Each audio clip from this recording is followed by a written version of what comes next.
வணக்கம். Trading basics Tamil. இன்னைக்கு December 2 Monday எப்படி நமக்கான ட்ரேட்ஸ் அமையுதுன்னு பார்க்கலாம். மார்க்கெட் இப்போ 1 ஹவர் டைம் ஃப்ரேம்ல பார்த்தீங்க அப்படின்னா நல்லாவே புல்லிஷா இருக்கு. ஏன்னா மேல அவன் உடைக்க நல்லாவே ட்ரை பண்றான். இதுக்கு கீழே பையர்ஸ் விட மாட்டேங்கிறாங்க.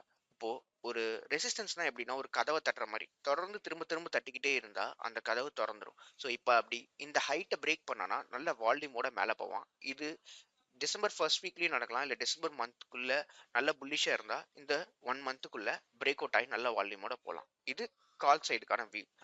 அவன் இந்த லோவை கட் பண்ணக்கூடாது. கட் பண்ணி கேண்டில் க்ளோஸ் வைக்கக்கூடாது. ஏன்னா இந்த லோல தான் நிறைய பையர்ஸ் ஆக்டிவேட்டடா இருக்காங்க. இந்த இடத்த பையர்ஸ் விட்டு கொடுத்துட்டாங்க அப்படின்னா நல்ல மார்க்கெட் கீழே வந்து அஹ், இன்னொரு லோ வைக்கிறதுக்குண்டான பாசிபிலிட்டி இருக்கு. ஈவன் இந்த கேப் ஃபில் பண்ணி இந்த இடத்துல லோ வைக்கிறதுக்கான பாசிபிலிட்டி இருக்கு.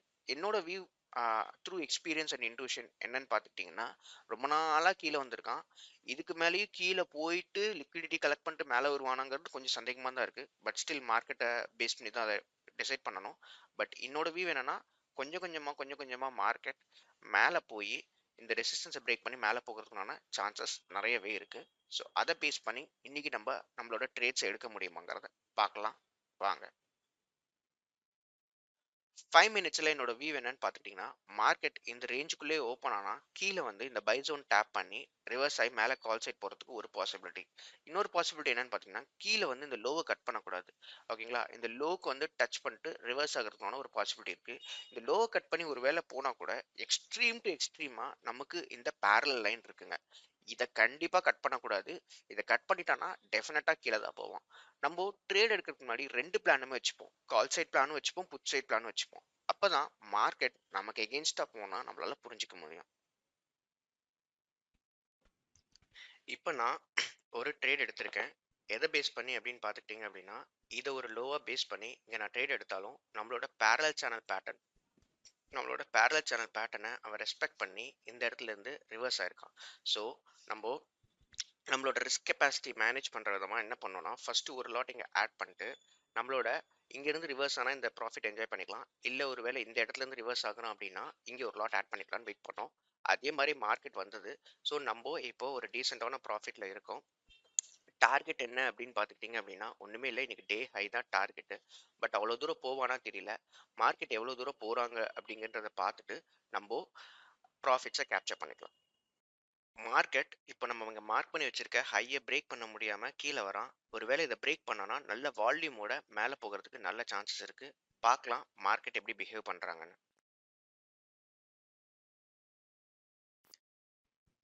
மார்க்கெட்டை இந்த இடத்துல ஒரு சின்ன தேக்கம் இருக்க மாதிரி தெரியுது. நான் இப்போ சேஃபர் சைடுக்கு என்ன பண்ண போறேன் அப்படின்னா என்னோட ஸ்டாப் லாஸை ட்ரையல் பண்ணி கொண்டு வந்து என்னோட என்ட்ரி சைட் போட்டுக்க போறேன். அதோட பெனிஃபிட் என்ன அப்படின்னு பார்த்துக்கிட்டிங்கன்னா என்னோட என்ட்ரி பாயிண்ட்லேயே நான் எக்ஸிட் ஆகுறதுனால எனக்கு எந்த விதமான லாஸ் இருக்காது. இன்ஃபேக்ட் 426க்கு நம்ம இங்கே எடுத்திருக்கோம். ஸோ என்னோட எக்ஸிட்டை வந்து நான் 438க்கு வச்சுக்க போகிறேன். ஸோ தட் மேலே போனாங்க அப்படின்னா நான் ஒரு நல்ல ப்ராஃபிட்டை கெயின் பண்ணுவேன். இல்லை அப்படின்னா நான் ஒரு 4 பாயிண்ட்ஸ் ப்ராஃபிட்டோட எக்ஸிட் பண்ண ரெடியாக இருக்கேன். இப்படி இந்த மாதிரி சின்ன ஸ்டாப் லாஸ் வைக்கிறது என்ன பெனிஃபிட் அப்படின்னா ஒருவேளை இந்த மாதிரி ஒரு பெரிய மூவ் ஆச்சு அப்படின்னா அந்த மூவை ஃபுல்லாக நம்ம கேப்சர் பண்ண முடியும் வித்தவுட் லாஸ்.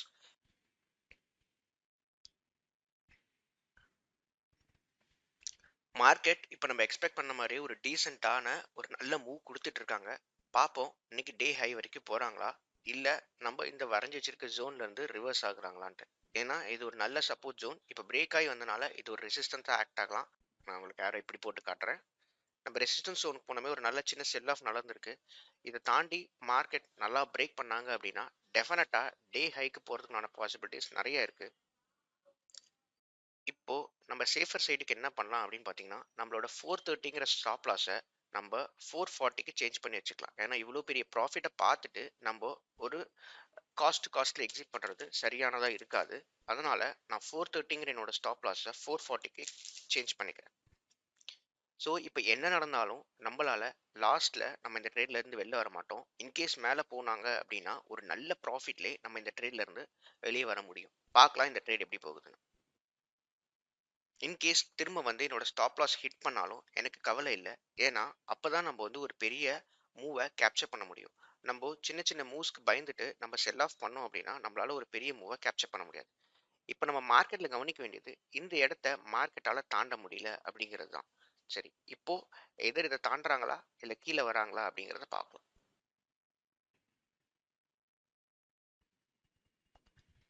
இப்போ இந்த ட்ரேட்ல ₹800 ப்ராஃபிட்டோட நம்ம வெளில வந்துட்டோம். நமக்கு பார்த்துக்கிட்டீங்க அப்படின்னா, ஒரு 2000 வரைக்கும் ப்ராஃபிட் போச்சு. பட் இருந்தாலும் நம்ம அதுக்கு கவலைப்பட்டுக்க கூடாது. இப்போ உங்களுக்கு புரிஞ்சிருக்கும்னு நெனைக்கிறேன். நம்ம ஸ்டாப் லாஸ் ட்ரையல் பண்ணி வச்சது எவ்வளோ பெனிஃபிட்ன்னு. பார்த்தீங்கன்னா, கிட்டத்தட்ட நம்மளோட என்ட்ரி பாயிண்ட்டுக்கே வந்துட்டாங்க. ஸோ, ஒரு ட்ரேட நீங்க எடுத்து அது நல்ல ப்ராஃபிட்ல போனதுக்கப்புறம், அத லாஸ்ட்ல குளோஸ் பண்ண நமக்கு மனசு வராது. சரி. இப்ப நம்ம எடுத்த ஆர்டர்ஸோட வேல்யூ பார்க்கலாம். ஸோ 923க்கு நான் ஒரு என்ட்ரி எடுத்திருந்தேன். ₹450க்கு. இது வந்து நான் சொல்லியிருந்த மாரி ஒரு சப்போர்ட்ல எடுத்தது. அடுத்து 926K நம்மளோட பேரலல் சேனல் பேட்டர்னோட பாட்டம்க்கு வந்தனால 403க்கு இங்க ஒரு என்ட்ரி எடுத்திருந்தோம். ஸோ நம்மளோட ரிஸ்க் கெப்பாசிட்டி வந்து பார்த்தீங்கன்னா 60 குவான்டிட்டிஸ். நான் 30 பிரிச்சு போட்டிருந்தனால என்னால அந்த லாட்டை போட முடிஞ்சது. அதுக்கப்புறமா நம்ம ட்ரையல் பண்ணி வச்சிருந்த ஸ்டாப் லாஸை 942க்கு ஹிட் அடிச்சிருச்சு. ஹிட் அடிச்சனால நம்ம ஒரு ₹800 ப்ராஃபிட்டோட வெளில வந்தோம். இதுக்கு நம்ம யூஸ் பண்ண பை வேல்யூ செல் வேல்யூ எவ்வளோன்னு பார்க்கலாம். இங்க பார்த்தீங்க அப்படின்னா பை வேல்யூ அப்படின்னு நீங்க பார்த்துக்கிட்டீங்கன்னா நம்ம 25,500 யூஸ் பண்ணியிருக்கோம். செல் வேல்யூ பார்த்துக்கிட்டீங்க அப்படின்னா 26,400 ஆயிருக்கு. ஸோ ஜஸ்ட் ₹800 ப்ராஃபிட்னாலும் நம்ம இதை பற்றி வரி பண்ணிக்க தேவையில்ல. ப்ராசஸை மட்டும் ஃபாலோ பண்ணியிருக்கோம். அதாவது என்ன ப்ராசஸ்ன்னு பார்த்துக்கிட்டிங்கன்னா ஸ்டாப் லாஸை ட்ரையல் பண்ணி காஸ்ட்டுக்கு ஒரு 10 பாயிண்ட் மேலே வச்சதுனால நம்ம ஒரு பெரிய ப்ராஃபிட் பிடிக்க முடியும். ஸோ இன்னைக்கு நம்ம ஸ்டாப் லாஸ் ஹிட் ஆயிடுச்சு. இன்னொரு செஷனில் நம்மளால ஒரு பெரிய ப்ராஃபிட் பிடிக்க முடியுதான்னு நம்ம செக் பண்ணி பார்ப்போம். Until then, take care, bye bye, will see you in the next video.